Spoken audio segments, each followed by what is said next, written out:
When it comes to money, I've probably lost more millions of dollars over the years than most people ever will.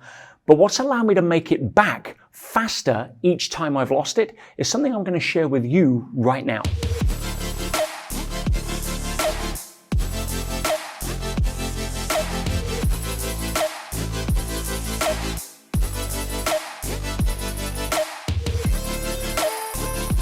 My name is Peter Sage, and for the last 30 years, not only have I been a very active serial entrepreneur, but I've also understood how to master the psychology around money that most people never ever get to learn. And I'm going to share with you the top tips on this video on how you can master the money game no matter what's happening in the outside world or the economy. Now, it starts with understanding what money is. Most people have no clue. They're so busy chasing money, they never stop to realize that the more they chase it, the less they seem to have. Or all of the skills they learn, the books they read, the seminars they go to, the business opportunities they avail. Most of the time, for the vast majority of people, all it does is give them different ways of earning plus or minus the same amount of money they had before.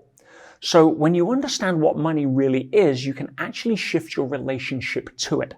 Most people's relationship to money is based in scarcity. It's based in fear of loss, not abundance, because they look at money as a pie. They look at the economy as a pie. You know, they need to have a bigger slice, or somebody's having a smaller slice, or somebody's got a different slice to them. The money's not like a pie.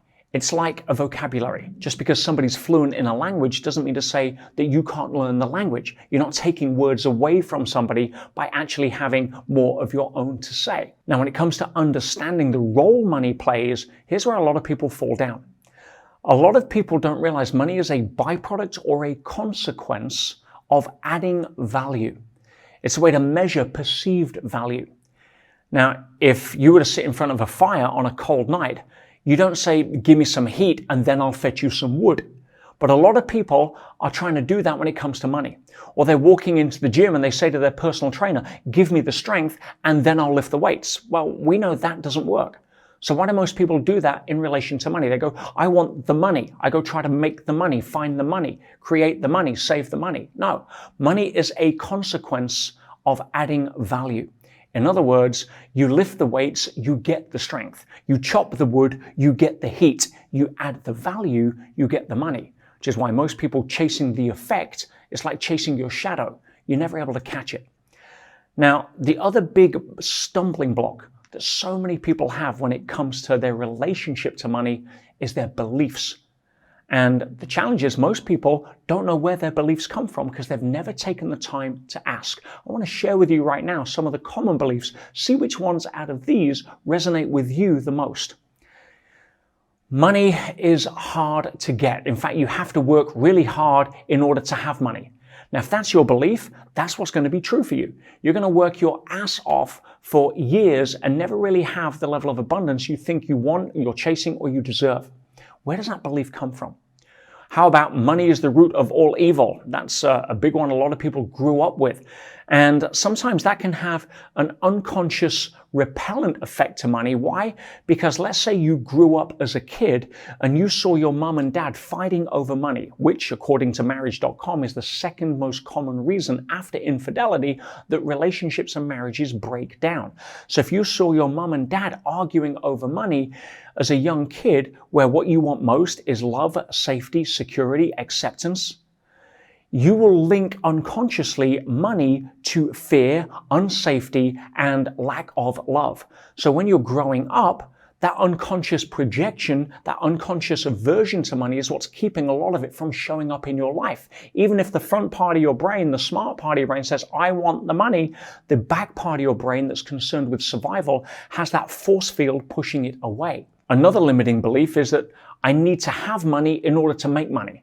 Now, if that's your belief, immediately you are on the back foot if you don't think you have enough because it's all right. If you have money, you can make more money with it. I started with nothing. I dropped out of school at 16. I was born on a low-cost housing estate that got demolished because my parents hadn't got money. So I know that you don't need money to make money. And I teach different strategies on how to do that because you don't need money, you need a better strategy. And it starts with shifting your belief system, not trying to read the next book or go to the next seminar or figure out some new money-making technique. So if you understand that you don't need money to make money, you need to focus on how do I add value, and you start looking at different ways to get creative, it releases you, it unleashes you from the confines, not of the situation, but of the belief that you have that has put you in that situation. So as you can see, the whole relationship to money is key. You can go out in the outer world and still use the same belief system to try to get more money. It's not going to work. You've most likely been trying that most of your life. But if you were to make some key shifts, and it's what I've spent a lot of years teaching people how to make, then you can dramatically change your financial future and your relationship to stress when it comes to money. See, the first thing you want to ask yourself is, where do those beliefs come from? Most likely childhood, most likely references that you may have got stuck with that then become a self-fulfilling prophecy. But ask yourself, is that still true for me? What would a better belief to have, or I could have, around money be? And how would that serve me? What would I need to do to be able to have that kind of belief? Well, I get asked all the time, what's the fastest way to change your belief around money? Well, either get a new experience or hang around with people that have the beliefs that you want. Why? Because peer group is contagious. If you hang around with 9 recreational drug users that are complaining they don't have enough money, I've got news for you. You're going to become the 10th. If you hang around with 9 entrepreneurial people that are always looking at ways to add value, to get creative, to celebrate the wins and the losses because it's experience, you're going to become the 10th. So be careful who you hang with. That's especially true for people that want to start a business. If you want to hang around with other people that have started businesses or have failed and survived, which a lot of people starting business think they won't survive if they fail, then that is even more important when it comes to being an entrepreneur or being entrepreneurial. So how do you do that?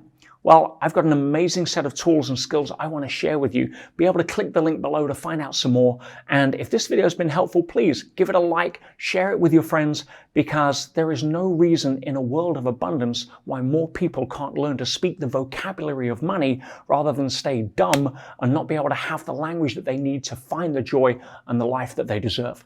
Click the link below to find out more. I can't wait to share some of the cool strategies with you that I know you're going to love.